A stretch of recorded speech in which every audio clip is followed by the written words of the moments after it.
Hello, আসসালামু আলাইকুম। আছি তোমাদের সাথে ফরিদ ভাই, মেকানিক্স ফ্লুইড মেকানিক্সের আরটি ক্লাসে সবাইকে স্বাগতম। তো দেখো, আমরা যে অঙ্কটি লিখেছি সেটা হচ্ছে কি 5 সেমি ব্যাসের পাত পানিতে এমন ভাবে ডুবানো আছে যে এর উপর এবং নিচ তলের গভীরতা 3 এবং 8 সেমি, মোট চাপ এবং চাপ কেন্দ্র নির্ণয় করো। তাহলে আগে আমরা অঙ্কটা বুঝিনি, ঠিক আছে? মনে করলাম এটা পানি তল, এগুলোতে পানি আছে। এখন কি 5 সেমি ব্যাসে, তার মানে হচ্ছে কি 5 সেমি, এটা হচ্ছে মিটার ধরি কি 5 মিটার, ঠিক আছে? এখন আমি এটা কি করলাম, গোল পাত আঁকলাম, পাত আঁক করলাম। এখন এই পাতটার ব্যাস কত? 5 সেমি, যেটা পানির মধ্যে অবস্থান করতেছে। এখন কথা বলতেছে পাটি এমন ভাবে ডুবানো আছে যে এর উপর, মানে হচ্ছে কি এর উপর থেকে উপর তলের গভীরতা কত? 3, ঠিক আছে? এবং নিচ তলের গভীরতা, এই যে নিচ তলের গভীরতা এইটুকু হচ্ছে কত? সম্পূর্ণটা 8 মিটার। এখন বলতেছে এর চাপ, তার মানে হচ্ছে কি পি, এবং হচ্ছে চাপ কেন্দ্রের অবস্থান যেটা হচ্ছে কি এইচ বার। এখন এই দুইটা আমাদের নির্ণয় করতে হবে। এখন কথা হচ্ছে যে পি সমান সমান আমরা জানি কি ওমেগা এ এক্স বার, এটা সমান সমান জানি কি আইজি এ x bar plus x bar, ঠিক আছে? এইটা আমরা জানি। এখন কথা হচ্ছে যে এখানে আমার কি কি জিনিস দেওয়া আছে এবং কি কি জিনিস লাগবে সেটা এখন দেখো। আমাদের এখানে প্রথমে যদি আমরা চাপ বের করি সেই ক্ষেত্রে আমাদের ওমেগা, এটা যেহেতু পানি বলেছে আমাদের, তাহলে ওমেগা সমান সমান কি হবে? 1000 কেজি পার মিটার কিউব, যেহেতু মিটারে দেওয়া আছে সেহেতু আমরা মিটারের মানটা নিলাম। দ্বিতীয় বলছে এ, এ হচ্ছে কি ক্ষেত্রফল। কার ক্ষেত্রফল? এই পাতের ক্ষেত্রফল। যেহেতু এটা গোলাকার তার মানে হচ্ছে কি পাই বাই 4 5 স্কয়ার। তাহলে এটার মান আমাদের কত আসে? এটার মান আমাদের আসে পাই বাই 4 5 স্কয়ার। এটার মান আসে 19.63 19.63 মিটার স্কয়ার। তাহলে আমরা এ পাইলাম। এখন হচ্ছে আমাদের বের করতে হবে এক্স বার।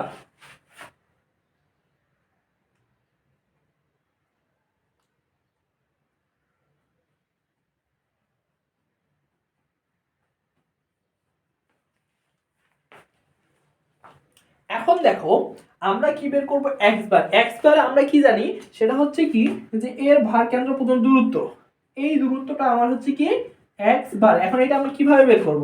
দেখো উপর পর্যন্ত এটা দূরত্ব কত? 3, এইটুকু 3। এখন এইটুকু কত সেটা হচ্ছে কথা।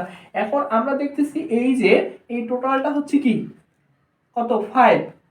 তাহলে 5 এর অর্ধেকই তো এটা ভার কেন্দ্র, ঠিক আছে? তো 5 এর অর্ধেক কত হবে? 2.5 বা 5/2, 5/2। এখন 5/2 হচ্ছে এইটার, কিন্তু উপরে তো পানি আছে, তাহলে সেটা যোগ করতে হবে। তাহলে আমরা x বার সমান সমান কি পাচ্ছি? 3 প্লাস এই যে 5, 5 এর অর্ধেক মানে 5/2, তার মানে হচ্ছে 2.25, আর এখানে হচ্ছে কত? 5.5 মিটার x বার, ঠিক আছে? তাহলে এখন কি পাইলাম?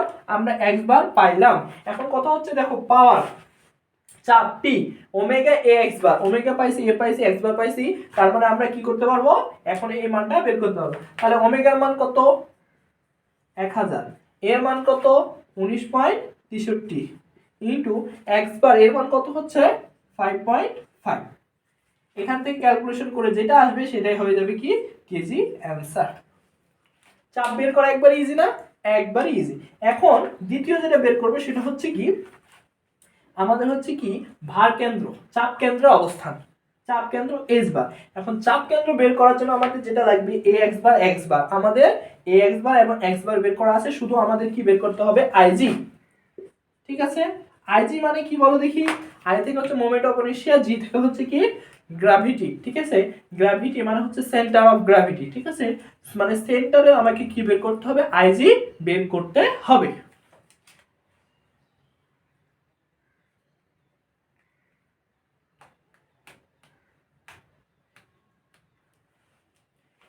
এখন সেন্টারে যদি আমরা আইজি বের করতে চাই, তোমরা হচ্ছে মেকানিক্সে হচ্ছে বৃত্তের আই কি বলে মোমেন্ট অফ কি তোমার হচ্ছে আই বের করা শিখেছো, ঠিক আছে?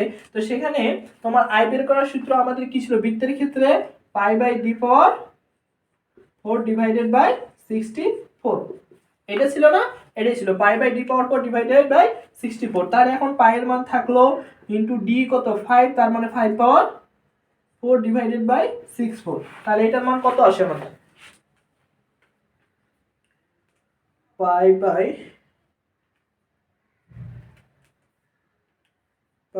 Into 5 power 4 divided by 64। তাহলে এটার মান আসে আমাদের কত? 30.67, ঠিক আছে, সেন্টিমিটার পাওয়ার মিটার পাওয়ার 4, মিটার পাওয়ার 4। তাহলে দেখো আইজির মান পেয়ে গেছি। তাহলে এখন যদি আমরা এই মানটা বের করতে চাই, তাহলে আইজির মান কত? 30.67 ডিভাইডেড এর মান কত?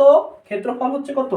19.63, এক্স বারের মান কত? 5.5 প্লাস এক্স বার হচ্ছে 5.5। এখান থেকে যে ক্যালকুলেশন আসবে সেটাই হচ্ছে অ্যান্সার।